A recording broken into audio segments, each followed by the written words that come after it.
इस science fiction कहानी की शुरुआत होती है 22वीं शताब्दी को दिखाते हुए, जहां पर हम इंसानों ने टेक्नोलॉजी के मामले में काफी तरक्की कर ली थी। कुछ दशकों पहले हम इंसानों को चांद पर भी जाने के लिए काफी ज्यादा टाइम लगता था, लेकिन अब टेक्नोलॉजी में इतनी ज्यादा एडवांसमेंट आ चुकी थी कि किसी दूसरे प्लेनेट तक जाने के लिए कुछ ही सेकंड्स का वक्त लगता था। दरअसल इंसानी सभ्यता ने हाइपर लूप नाम की एक टेक्नोलॉजी का इजाद कर लिया था, जिसके अंदर उनकी स्पेसशिप एक अजीब तरीके के ब्लैक होल में जाकर रास्ता बनाती और डायरेक्टली उस दूसरे टारगेटेड लोकेशन पर निकलती। इन सारी चीजों से उनका समय बहुत ही ज्यादा बच जाता।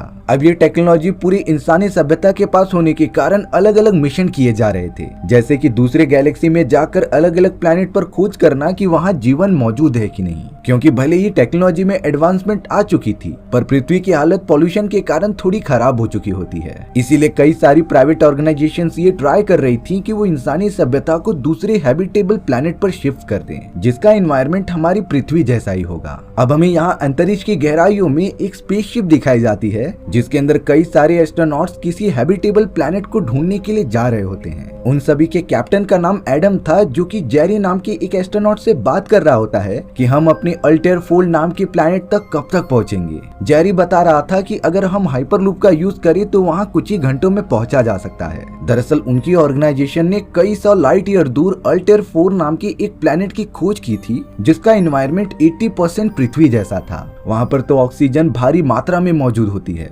हालांकि कुछ सालों पहले अल्टेर 4 प्लेनेट की तरफ एक और मिशन भेजा गया था, लेकिन वो नाकामयाब हो जाता है और कभी वापस लौटकर आया ही नहीं। इसीलिए अब अल्टेर 4 की तरफ एक नया मिशन भेजा जा रहा था, जिससे कि बाकी बचे हुए लोगों को रेस्क्यू किया जा सके और तो और अल्टेर 4 के बारे में जितनी भी जानकारी हो सके वो ऑर्गेनाइजेशन को भेज सकें। अब कई घंटे बीतने के बाद एडम अपने सारे टीम मेंबर्स को बताता है कि हम अल्टेर 4 तक पहुंचने वाले हैं, इसीलिए तुम सभी लोग अपने अपने काम में लग जाओ। सारे क्रू मेंबर्स अपने असाइन किए गए वर्क में जुट जाते हैं, क्योंकि अल्टेर 4 भले ही रहने लायक था, बट उसकी ऑर्बिट एकदम फ्लक्चुएट होती थी और अगर स्पेसशिप जरा भी आउट ऑफ कंट्रोल हुई तब वो उसके प्लेनेट पर जाकर गिर जाएगी। कैप्टन एडम सभी क्रू को ये भी बता रहे थे कि ये मिशन सिर्फ प्लेनेट के बारे में रिसर्च करना नहीं है, बल्कि प्रीवियस मिशन में आए हुए कुछ लोग यहाँ पर जिंदा भी हो सकते हैं, इसीलिए उन सभी को उन्हें भी अच्छे तरीके से रेस्क्यू करना होगा। अब उनकी स्पेसशिप आखिरकार अल्टेर 4 के ऑर्बिट तक पहुंच जाती है। बाकी क्रू मेंबर्स ने अल्टेर 4 की जमीन पर सारे निरीक्षण करना स्टार्ट कर दिया था। वो सिग्नल भी भेजते हैं उन फंसे हुए एस्ट्रोनॉट्स को जो प्रीवियस मिशन में अल्टेर 4 प्लेनेट पर फंस गए थे। तभी अचानक एक एस्ट्रोनॉट कहता है कि मुझे अल्टेर 4 प्लेनेट से एक ऑडियो रिकॉर्डेड मैसेज मिला है। जब ये मैसेज कैप्टन एडम और जेरी सुनते हैं तब पता चला कि ये तो एडवर्ड नाम के एक एस्ट्रोनॉट का है, जो पिछले मिशन में इस प्लेनेट पर पहुंच गया था। कैप्टन एडम अपने आप को इंट्रोड्यूस करते हुए बता रहे थे कि हम उसी ऑर्गेनाइजेशन से आए हैं जिस तरीके से तुम आए थे, बल्कि हम लोग तो तुम सभी को रेस्क्यू करने आए हैं। लेकिन यहाँ एडवर्ड जवाब देता है कि भले ही तुम सब यहाँ पर हमें बचाने आए हो, लेकिन हमें इन सारी चीजों की कोई जरूरत ही नहीं है। हम तो इस प्लेनेट से जाना ही नहीं चाहते, इसीलिए तुम सब बिना कुछ किए अपने स्पेसशिप को अर्थ की तरफ वापस मोड़ दो। एडवर्ड एडम को ये भी कह रहा था कि अगर तुम सब इस प्लेनेट के ऑर्बिट के अंदर आए तब तुम्हारी जान को खतरा हो सकता है, जिसके बारे में वो कुछ भी नहीं कर सकता। बट यहाँ कैप्टन एडम एडवर्ड की किसी भी बात पर भरोसा करता ही नहीं। वो तो एडवर्ड से पूछ रहा था कि हमें सिर्फ तुम कोऑर्डिनेट्स दो जिससे कि हम लैंड हो सकें। एडवर्ड भी अब ज्यादा ना सोचते हुए उन्हें कोऑर्डिनेट्स प्रोवाइड कर देता है, जिसकी मदद से कैप्टन एडम की पूरी टीम कोऑर्डिनेट्स को फॉलो करते हुए अल्टेर 4 प्लेनेट पर जाकर लैंड हो चुके थे। स्पेसशिप के दरवाजे खुलने के बाद सभी लोग धीरे धीरे बाहर निकलते हैं। उन्हें तो स्पेस सूट पहनने की भी कोई जरूरत नहीं थी, क्योंकि इस प्लेनेट पर ऑक्सीजन एकदम सेम मात्रा में होती है जैसा कि पृथ्वी पर हुआ करती है। हालांकि इस प्लेनेट की जमीन एकदम बंजर थी और चारों तरफ कुछ दिखाई नहीं दे रहा होता। वहाँ पर तो सिर्फ बड़े बड़े चट्टानें होती हैं जो बहुत ही ज्यादा मजबूत थी। सभी क्रू मेंबर्स नीचे उतर के उस प्लेनेट की मिट्टी और सारी चीजों के ऊपर रिसर्च करने लग जाते हैं। उस प्लेनेट से अंतरिक्ष पूरी तरीके से ग्रे कलर का दिखाई दे रहा था। अब अचानक एडम और बाकी एस्ट्रोनॉट्स ने देखा कि दूर से कोई भागती हुई चीज उनके पास आ रही है। उसकी स्पीड सच में इतनी ज्यादा होती है कि वो सब देखकर एकदम चौंक गए थे। कैप्टन एडम अपने सारे क्रू को इन्फॉर्म कर देता है कि हमारे पास कोई चीज बढ़ रही है, इसीलिए हमले के लिए तैयार रहो। उन लोगों ने सेफ्टी के लिए बहुत सारे गन्स और मिसाइल्स भी रखी थी, क्योंकि वैज्ञानिकों का मानना था कि अल्टेयर 4 पर जिस तरीके से इंसान रह सकते हैं तो उसी तरीके से अलग अलग टाइप के जानवर भी हो सकते थे। इसीलिए उन लोगों को अपने प्रोटेक्शन के लिए कई सारे वेपन्स भी प्रोवाइड किए जाते हैं। थोड़ी देर तक वेट करने के बाद वो भागती हुई चीज उनके पास आकर रुक गई थी, जो और कुछ नहीं बल्कि एक एडवांस रोबोट होता है जो अपना नाम रॉबी बता रहा था। रॉबी एडम और उसके दोस्तों से कहता है कि मैं आप सभी को लेने आया हूँ अपने क्रिएटर एडवर्ड के पास ले जाने के लिए। वो आप लोगों के साथ कुछ बातें करना चाहते हैं। कैप्टन एडम को रॉबी किसी भी तरीके से खतरनाक नहीं दिख रहा था, इसीलिए उसने अपने क्रू के एक एस्ट्रोनॉट को उसके एब्सेंस में सारी चीजों का लीडर बना दिया था। और अब कैप्टन एडम, जेरी और एस्ट्रो तीनों चल पड़े थे उस रोबोट रॉबी के साथ। रॉबी के पैरों पर पहिए बने होते हैं और उसकी साइड में जगह थी बैठने की, जिसके अंदर वो तीनों बैठ गए थे और लगातार रॉबी आगे चलने लगा था। कुछ ही मिनटों के अंदर अंदर वो इतनी ज्यादा स्पीड पकड़ लेता है जिससे कि वो डायरेक्टली पहुंच गया था एडवर्ड के घर के सामने। उतरने के बाद तीनों एस्ट्रोनॉट मिलते हैं एडवर्ड से, जो कुछ समय पहले उन्हें वॉइस मैसेज भेजकर यहाँ के कोऑर्डिनेट दे रहा था। अंदर जाने पर वो एडवर्ड का घर देखकर काफी शॉक हो जाते हैं कि इस प्लेनेट पर भी उसने ये सारी चीजें कैसे कर ली। हालांकि एडवर्ड उन सभी के यहाँ आने से खुश नहीं था, पर फिर भी वो उन्हें अंदर आकर डिनर के लिए इनवाइट करता है। कैप्टन एडम, जेरी और ऑस्ट्रो बड़े मजे से डिनर करते हैं और इस लजीज खाने का मजा लेते हैं। जेरी एडवर्ड से कह रहा था कि ऐसा डिलीशियस खाना आपने कैसे बनाया। एडवर्ड बताता है कि ये मैंने नहीं बल्कि रॉबी ने किया है। मैंने रॉबी के अंदर ऐसे एडवांस चेंजेस किए हैं जिससे कि वो किसी भी टाइप की चीजों को क्रिएट कर सकता है। और तो और उसके अंदर एबिलिटीज थी मल्टीटास्किंग करने के लिए, यानी कि वो एक समय पर कई सारे काम कर सकता था। एडवर्ड तो थोड़ा रॉबी के बनाए गए स्ट्रक्चर के बारे में भी उन तीनों एस्ट्रोनॉट्स को अच्छे से बताने लग जाता है। अब डिनर होने के बाद एडवर्ड कैप्टन एडम से कह रहा था कि शायद अब तुम सभी को यहाँ से जाना चाहिए, लेकिन कैप्टन एडम, जेरी और ऑस्ट्रो का मानना था कि हम आपके बाकी एस्ट्रोनॉट दोस्तों से बातें करके ही जाएंगे। तब जाकर एडवर्ड एक डार्क सीक्रेट बताता है कि मेरे अलावा और कोई भी एस्ट्रोनॉट जिंदा ही नहीं बचा। ये सुनकर कैप्टन एडम, जेरी और ऑस्ट्रो पूरी तरीके से चौंक गए थे। एडवर्ड उन्हें सारी सच्चाई बताता है कि ऐसा कैसे हुआ। एडवर्ड कहता है कि जिस समय हमारी स्पेसशिप प्लैनेट पर लैंड हो रही थी तब ऑर्बिट में टर्बुलेंस आने के कारण हमारी स्पेसशिप क्रैश हो गई। दुख की बात ये थी कि बाकी सारे एस्ट्रोनॉट उस हादसे में मारे गए, पर उसमें एडवर्ड और उसकी वाइफ बच गई थी। उन दोनों ने मिलकर धीरे धीरे यहाँ पर रहना स्टार्ट किया और अपना ये घर बनाया। उनकी एक बहुत ही अच्छी बेटी भी हुई जिसका नाम एल्टा था, बट कुछ ही सालों पहले उसकी वाइफ की नेचुरल तरीके से मौत हो गई थी और तब से ही एडवर्ड अपनी बेटी एल्टा के साथ इस प्लेनेट पर अकेले रह रहा है। थोड़ी देर के अंदर अंदर एडवर्ड अपनी बेटी एल्टा को बुलाता है बाकी तीनों से इंट्रोड्यूस कराने के लिए। एल्टा बहुत ही ज्यादा ब्यूटीफुल थी जिसे कि तीनों लोग देखकर शॉक हो गए थे, खासकर कि जेरी और एस्ट्रो जो एल्टा के पीछे ही पड़ जाते हैं। उन्हें तो समझ में ही नहीं आ रहा था कि एल्टा इस पूरे प्लेनेट पर बिना मेल सर्वाइवर के कैसे रह रही थी, क्योंकि वो एक वुमेन है और उसे मैन की जरूरत जरूर है। इसीलिए अब जेरी और एस्ट्रो जाकर उससे पूछने लगे होते हैं कि क्या तुम हमारे साथ पृथ्वी पर चलोगी। एडवर्ड भी अपनी बेटी का पूरा डिसीजन उसके ही हाथ में छोड़ रहे थे, क्योंकि अगर एल्टा का मन होगा तो वो जाएगी। लेकिन यहाँ एल्टा जेरी के इस इन्विटेशन को रिजेक्ट कर देती है, क्योंकि उसका कहना था कि जहाँ पर उसके फादर रहेंगे वो वहीं पर रहेगी। वो इस तरीके से अपने फादर को कभी छोड़कर नहीं जा सकती। यानी कि जेरी और एस्ट्रो का पूरी तरीके से पोपट हो चुका था, जो एल्टा पर लगातार ट्राई मार रहे थे। अब एडवर्ड यहाँ एल्टा को अपने बाकी दोस्तों से मिलाने के लिए कहते हैं। बाकी तीनों एस्ट्रोनॉट एकदम शॉक हो गए थे कि आखिर वो कौन से दोस्त हैं जो ये एडवर्ड बात कर रहा है। एल्टा तो अब अंदर जाकर एक सीटी बजाती है जिसके आवाज सुनकर बाकी सारे जानवर बाहर निकल आए थे। यानी कि एडवर्ड ने यहाँ पर जानवरों को भी बचा कर रखा है जिससे कि उन्हें बिल्कुल भी कमी महसूस ना हो। एल्टा की भी उन सारे जानवरों से काफी अच्छी दोस्ती हो गई थी। अब यहाँ एडवर्ड कैप्टन एडम, जेरी और एस्ट्रो को फोर्स कर रहे थे कि तुम सब यहाँ से चले जाओ, क्योंकि अब तो ये डिसीजन हो चुका है कि हम दोनों यहीं पर रुकने वाले हैं। इसीलिए तुम लोगों का यहाँ पे टाइम वेस्ट करके कुछ मतलब नहीं है।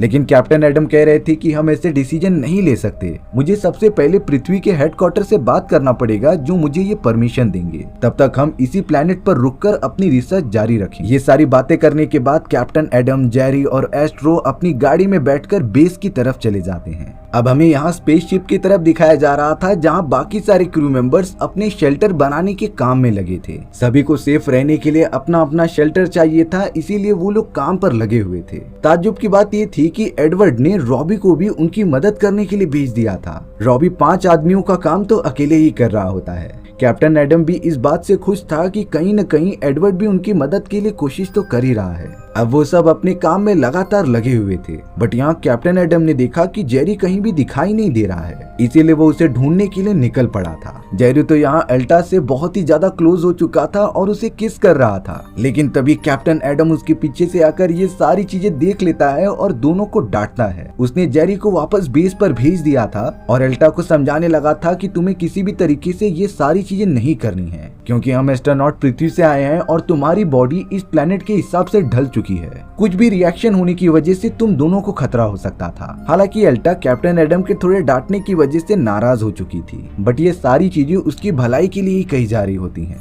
अब हमें यहाँ पर उन एस्ट्रोनॉट द्वारा बनाया गया बेस कैंप दिखाया जाता है, जहाँ पर सभी एस्ट्रोनॉट सो रहे थे। तभी आधी रात को पता नहीं कोई इनविजिबल चीज उनके बेस कैंप में घुसकर कुछ चीजों को इधर उधर करने लग जाती है। ये चीज तो पूरी तरीके से दिखाई नहीं दे रही थी। सुबह होने पर जब कैप्टन एडम को पता चला कि उनके कुछ डिवाइसेस काम नहीं कर रहे हैं, तब वो अपने क्रू मेंबर से पूछ रहे थे कि आखिर ये काम किसने किया है, क्योंकि अगर इस तरीके से लापरवाही हुई तो उनका पूरा कम्युनिकेशन सिस्टम बिगड़ जाएगा। पर कैप्टन एडम को बिल्कुल अंदाजा नहीं होता कि ये उनके क्रू मेंबर्स ने नहीं, बल्कि किसी इनविजिबल चीज ने की है, जो शायद नहीं चाहती कि वो सारे एस्ट्रोनॉट पृथ्वी वालों की ऑर्गेनाइजेशन से कम्युनिकेट कर सकें। कैप्टन एडम ने आगे से अपने साथियों को सावधान रहने के लिए कहा। अब अगले दिन कैप्टन एडम अपना सारा काम खत्म करके एडवर्ड के घर पर चले गए थे कुछ बातें करने के लिए, पर तभी वो एल्टा को देखते हैं जो बिना कपड़ों के नहा रही थी। एडम कहता है कि तुम जल्द से जल्द कपड़े पहन लो। एल्टा जब कपड़े पहन के बाहर आती है तब वो काफी ज्यादा पास आ गई थी एडम के।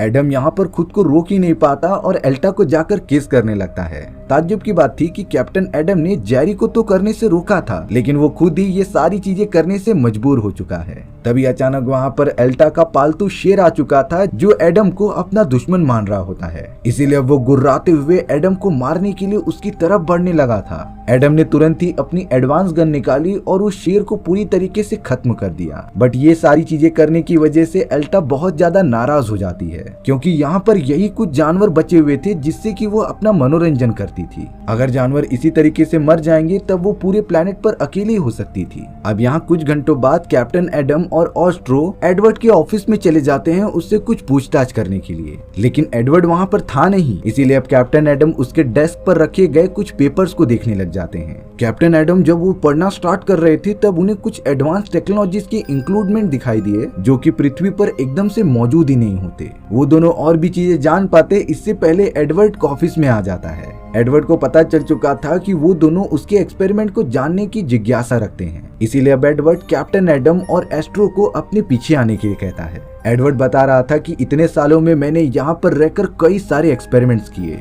इस प्लेनेट पर कुछ ऐसे अनोखे धातुएं मौजूद हैं जो हमारे पृथ्वी पर नहीं थी। उन्हीं चीजों का यूज करके मैंने रॉबी जैसे एडवांस रोबोट को तैयार किया और लगातार एक्सपेरिमेंट्स किए अमर होने के लिए। यानी कि एडवर्ड चाहता था कि वो सालों साल जिंदा रहे। अब एडवर्ड अपनी सबसे बड़ी एक अंडरग्राउंड मशीन दिखाने आ जाता है, जिसके अंदर 1000 से भी ज्यादा थर्मल रिएक्टर्स मौजूद थे और ये एक साथ काफी सारी इलेक्ट्रिसिटी और पावर्स जनरेट कर सकते हैं। कैप्टन एडम और एस्ट्रो तो पूरी तरीके से शॉक हो जाते हैं, क्योंकि इस तरीके की टेक्नोलॉजी अगर अर्थ पर आ गई तब हमारा अर्थ टेक्नोलॉजी के मामले में कई 100 साल आगे बढ़ जाएगा। इसीलिए कैप्टन एडम एडवर्ड को सलाह देते हैं कि तुम्हें ये सारी टेक्नोलॉजी हम अर्थ वालों से शेयर करनी चाहिए, लेकिन एडवर्ड बताता है कि शायद अर्थ अभी तक इसके लिए तैयार नहीं है, क्योंकि अगर ये टेक्नोलॉजी उनके पास आ जाएगी तो दंगे फसाद होने के चांसेस हो सकते थे। इसीलिए एडवर्ड कहता है कि जब तक ये सारी चीजें मैं अच्छे से रिसर्च ना कर लूं तब तक मैं ये किसी को भी बताना नहीं चाहता। अब यहाँ हमें स्पेसशिप के पास बाकी क्रू मेंबर्स को दिखाया जाता है, जिन्हें की जेरी गाइड कर रहा था। उन लोगों ने अब पूरे बेस के चारों तरफ एक फोर्स फील्ड क्रिएट कर दी होती है, जिससे कि पता चल सके कि अंदर कौन घुसपैठिया आ रहा है। तभी अचानक उस जगह पर वही इनविजिबल चीज आने की कोशिश कर रही थी, जिसने की कम्युनिकेशन डिवाइसेस को खराब किया था। पर लकीली जेरी और बाकी क्रू मेंबर्स द्वारा बनाए गए फोर्स फील्ड की वजह से वो अंदर घुस ही नहीं पाती।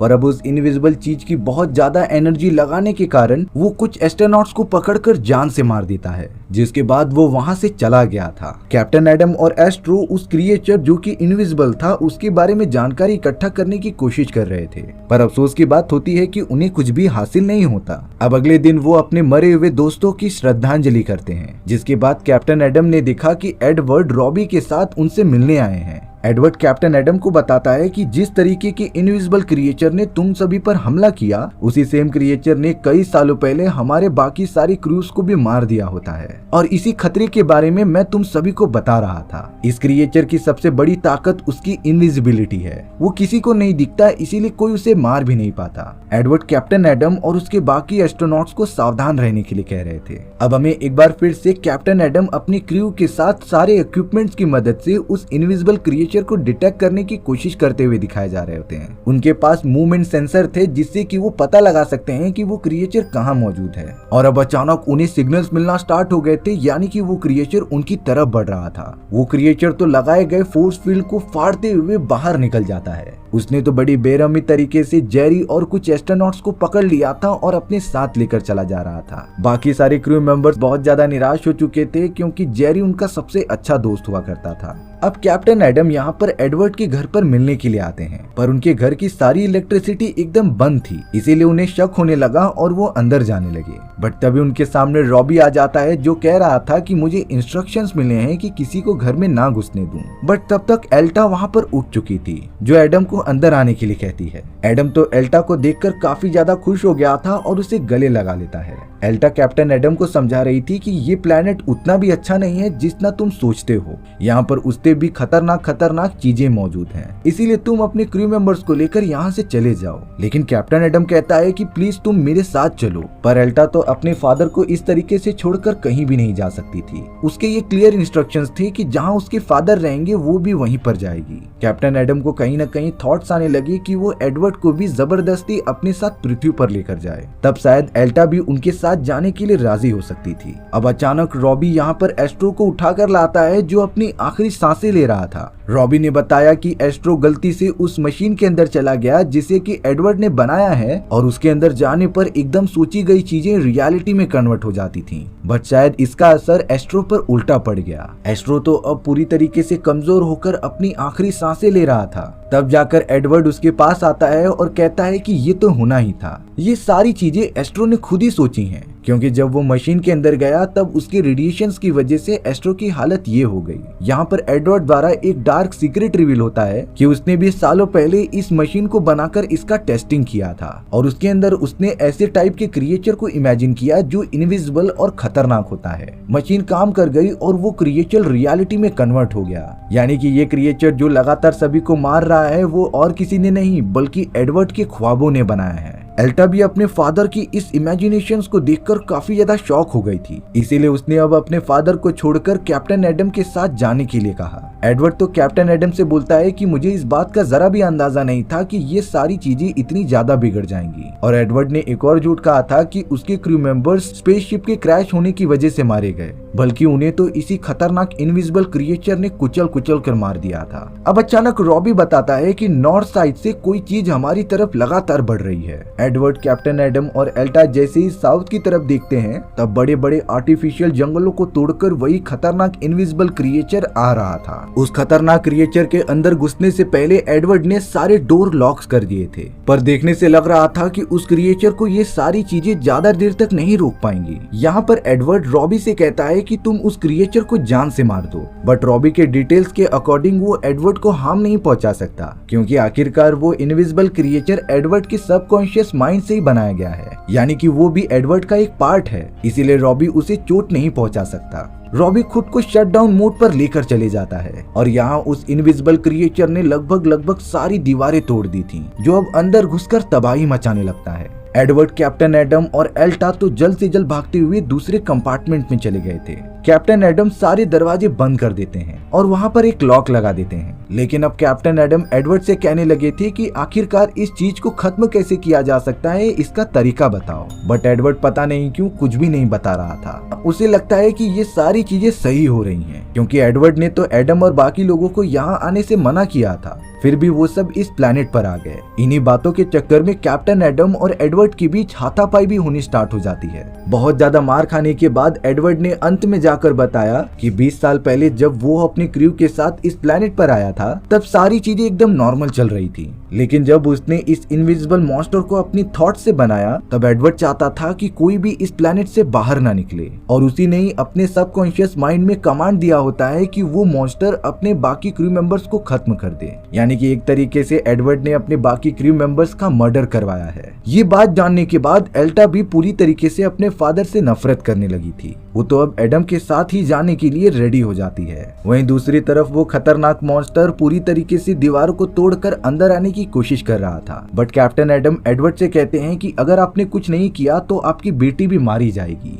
और तुम्हें ये मानना ही होगा कि ये सारी चीजें तुम्हारी वजह से ही हो रही हैं, इसीलिए इसका सॉल्यूशन भी तुम ही निकालोगे। दरअसल एडवर्ड को ये भली बात ही पता था कि उस मॉन्स्टर को उसने सबकॉन्शियस माइंड से बनाया है, तो उस मॉन्स्टर को खत्म करने के लिए एडवर्ड को मरना पड़ेगा। इसीलिए अब एडवर्ड सिर्फ और सिर्फ अपनी बेटी को बचाने के लिए खुद की जान ले लेता है। एडवर्ड अब पूरी तरीके से मर चुका था। वो क्रिएचर भी अब बहुत ज्यादा कमजोर हो जाता है, लेकिन वहीं दूसरी तरफ वो खतरनाक क्रिएचर जो इनविजिबल था वो भले ही कमजोर हो चुका था लेकिन मरा नहीं होता। एडवर्ड ने अपनी आखिरी सांसें लेते हुए एडम से कहा कि तुम मेरी बेटी को अपने साथ लेकर जाओ और जाते जाते मेरी उस बनाई गई मशीन को क्लिक कर देना, जिससे कि ये पूरा प्लेनेट डिस्ट्रॉय हो जाएगा। एडम जल्द से जल्द एल्टा को लेता है और उस बटन को दबा के अपने सारे क्रू मेंबर्स के साथ स्पेसशिप में बैठ के निकल पड़ता है अपने पृथ्वी की तरफ। वो प्लेनेट अब पूरी तरीके से डिस्ट्रॉय हो चुका था, जो अब किसी को भी नहीं मिलने वाला। स्पेसशिप के अंदर हम कैप्टन एडम और बाकी क्रू मेंबर्स को देखते हैं, जिनके साथ एल्टा और रॉबी भी मौजूद थे। उन्होंने रॉबी को अपने साथ अर्थ पर ले जाने का डिसीजन ले लिया था